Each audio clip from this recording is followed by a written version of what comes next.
आता 265 पानाची बखर मला इंग्लिश मध्ये करायची आणि ती जी बखर मी ट्रान्सलेट केली ना त्याच्यात मला जे स्वामी मिळाले आउट ऑफ दिस वर्ल्ड गोष्ट आहे. समजा मी माझ्या अकलेने ट्रान्सलेट केलं तर त्याच्या पुढे लाईन जायच्याच नाही.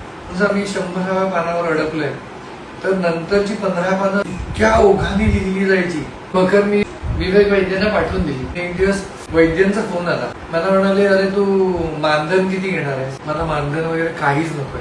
वैद्य आले, त्यांच्या बॅगेतनं एक एवढासा डबा ओपन केला, या पादुका दिल्या.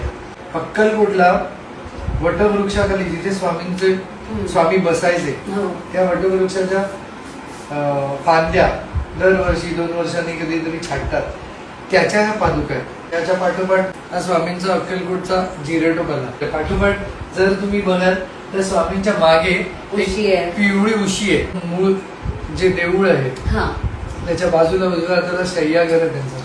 तिथे आराम करतात. ही जी गादी होती त्याचे उसवलेला हा सावलीचा कापूस आहे.